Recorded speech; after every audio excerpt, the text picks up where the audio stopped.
Keeping Your Vow, Part 2 of the TechOWL Vow series, Valuing Older Workers. A photo of hands typing on a keyboard. This video is a collaboration between the Mid-Atlantic ADA Center and TechOWL, the AT Act program at the Institute on Disabilities at Temple University. Love Park and City Hall in Philadelphia. Next slide is a person doing work with a Roger pen. Part 2 is about simple low-cost tools and technologies to consider. Next slide has a photo of bathroom signs with a wheelchair user, a person using a cane, and a stroller. Today we'll be talking about universal design. Universal design is the design and composition of an environment so that it can be accessed, understood, and used to the greatest extent possible by all people regardless of their age, size, ability, or disability.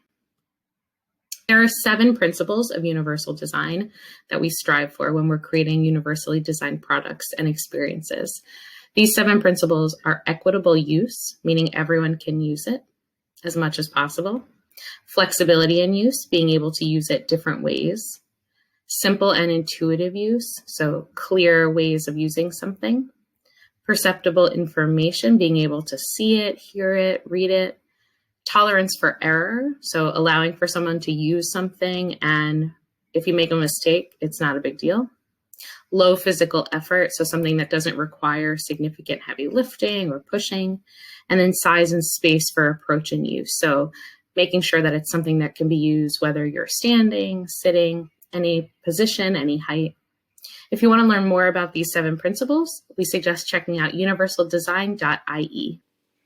The images on this slide are a scale for equitable use, a fork in the road for flexibility in use, a target for simple and intuitive use, a head with gears in it for perceptible information, a triangle with an exclamation point in it for tolerance for error, a hand lifting a feather for low physical effort, and 8 people in a circle for size and space for approach and use.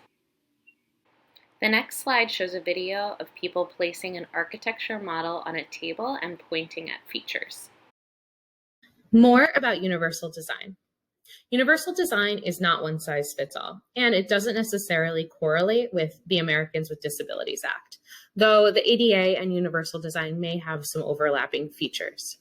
Universal design is really a process that can guide us to a more inclusive solution.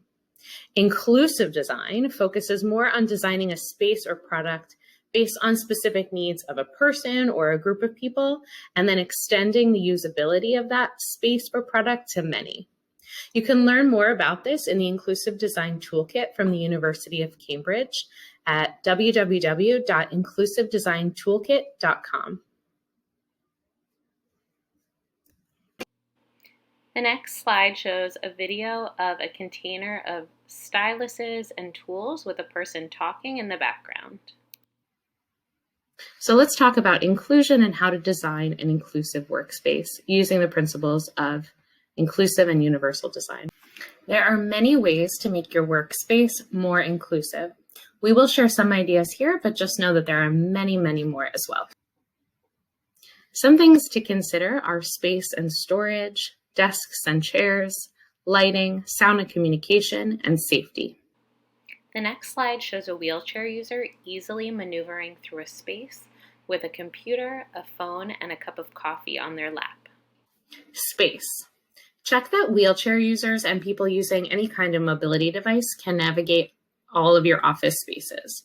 If the desks and chairs are too close together, someone using a mobility device might have trouble maneuvering safely through the space. The next slide has a picture of a person sitting in a wheelchair rolled up to underneath a counter and reaching into a cabinet with cups. Storage. Tall cabinets might be out of reach for wheelchair users, people with decreased range of motion, or those with balance issues. It's important to provide storage options, including short bookshelves and cabinets, to ensure everyone can reach their materials. The next slide shows a video of a wheelchair user sitting at a desk looking through files. Desks. Ensure that desks are adjustable or the appropriate height and size for potential wheelchair users. Provide options for sitting or standing. The next slide shows a photo of someone sitting in a computer chair with their hands on their lap, their knees bent at 90 degrees, and their feet on the floor. Chairs. Different bodies need different kinds of seating. Ideally, employees should be able to choose what works best for them, but if all the chairs in your space are the same, they should be adjustable to ensure proper fit for each person. It's also important to provide seating options for employees who might otherwise be required to stand for long periods of time, like cashiers. One note is that many people feel most comfortable when they can sit in a 90-90-90 position, meaning a 90-degree angle of the elbows, hips, and knees. Of course, this isn't right for everyone, but it should be an option. The next slide shows two photos. On the top, a flat panel light switch being pressed, and on the bottom, a small toggle light switch being pressed. Lighting. Older adults typically need more light to see. If possible, lighting should be adjustable for everyone's needs. Under cabinet lighting can brighten up a person's workspace. It can be helpful to provide curtains on windows to decrease glare on computer screens. Flat panel light switches, pictured at the top here, rather than level light switches, pictured on the bottom, are considered more accessible because they are easier to press. Next slide shows a video of a person running their hand through a thick carpet. Sound. Evaluate the acoustics of your space if you can. Absorptive carpets and ceiling tiles may help control distracting noises. Hard surfaces, on the other hand, amplify echoes. An important note about carpets is that some carpets, like the one in this video, are thick, spongy, and high pile. They may make moving with a wheelchair or mobility device more difficult. On the other hand, dense and low pile carpets are both accessible and absorb noise. The next slide shows a picture of two landline telephones. Communication. There are many options for telecommunication equipment, including volume controls, caption phones, and large print phones. You should ensure that office signage and communications have appropriate color contrast, like a dark color on a light background or vice versa, and alternative formats such as large print.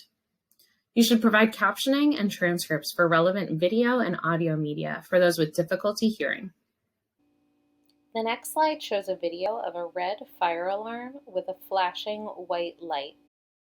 Safety. Emergency and safety equipment should be clearly identified and in an accessible spot. Please ensure that alarms have multi-sensory components like auditory and visual signals. Now take a moment to think about some other ways your workspace can be more accessible for everyone. I'll give you one more second to think, and then we'll move on to built-in accessibility features. Write some things down if you need to. The next slide shows a picture of an older adult typing at a desktop computer with a cup of tea. All right, let's talk about built-in accessibility features of computers.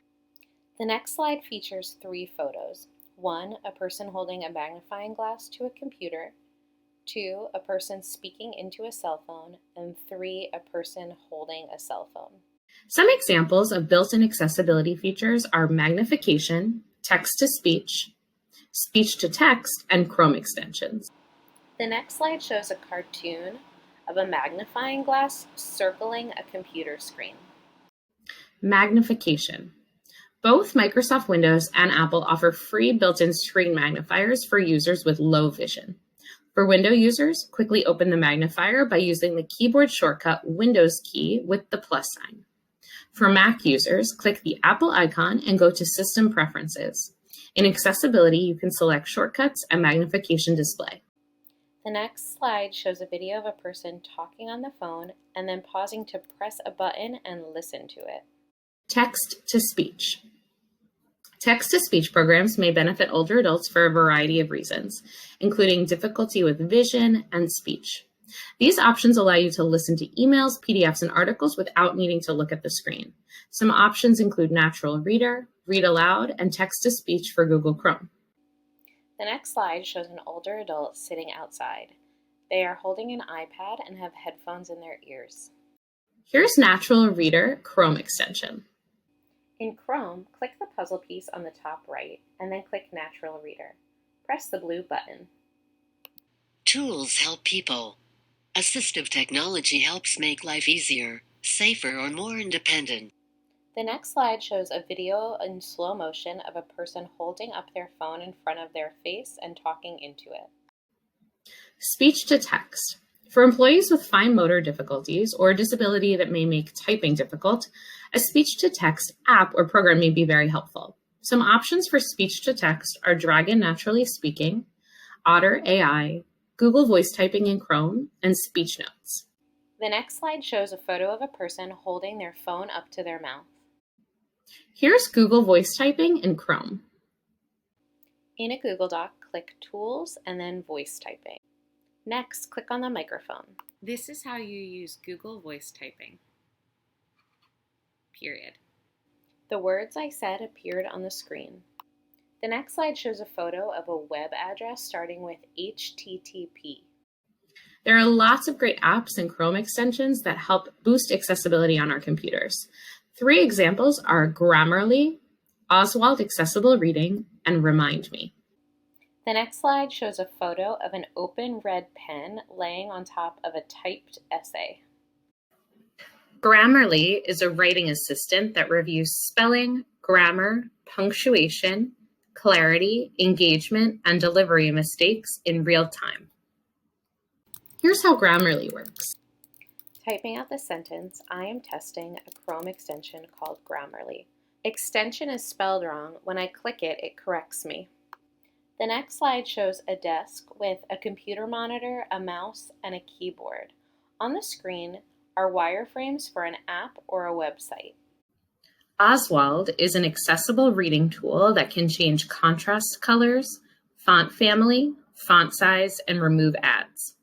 In Oswald Preferences, you can change the color contrast. You can change the font size, letter spacing, and word spacing. In Google Chrome, you can enable Oswald.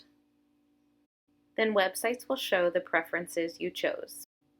The next slide shows a photo of a person using a stylus to click an iPad screen. Remind Me. This extension is like an alarm clock on your browser. It lets you set a time and duration and a message for your reminder. When you open the Remind Me extension, you can set the time for the alarm as well as a message.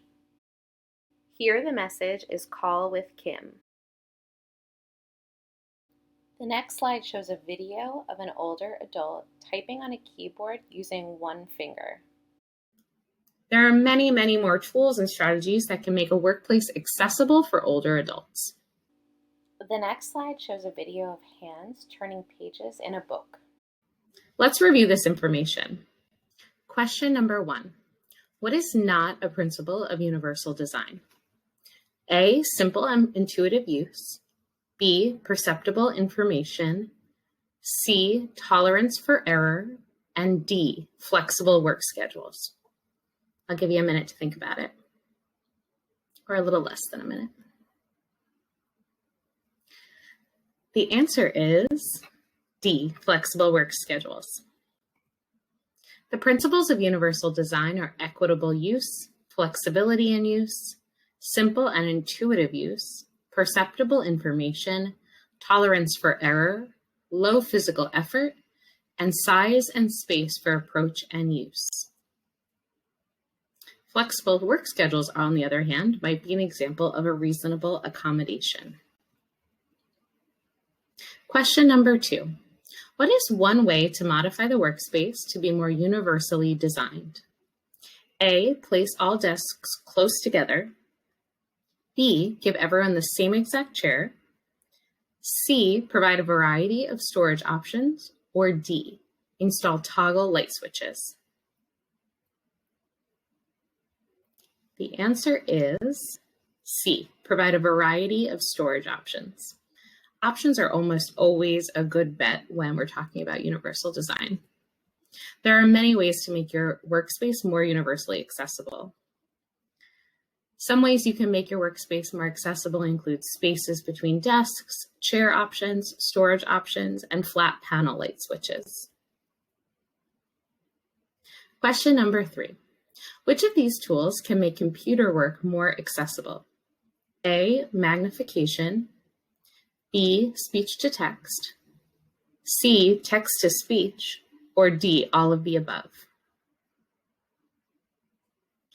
The answer is D, all of the above, of course. Magnification helps workers who have difficulty seeing. Speech to text tools can help those with difficulty typing. And text to speech tools may help employees who have vision or speech difficulties. The next slide shows a video of a person sitting at a computer. They are rubbing their chin, raising their eyebrows, and typing. Let's take a moment for self-reflection. The next slide shows a video of a hand writing with a pen in a notebook. Number 1, in what ways does your company already excel in having a universally designed environment? Number 2, where could you improve? Take a moment to think about these questions and write some notes down. The next slide shows 2 iPads. The one on top has a photo of an older adult using a computer on the screen. After taking time for self-reflection, please watch video number 3 in this series, which focuses on specialized and personalized solutions for individuals. If you want to go back to the last slide to take some time for self-reflection, please do. You can take some notes and then head over to video number 3.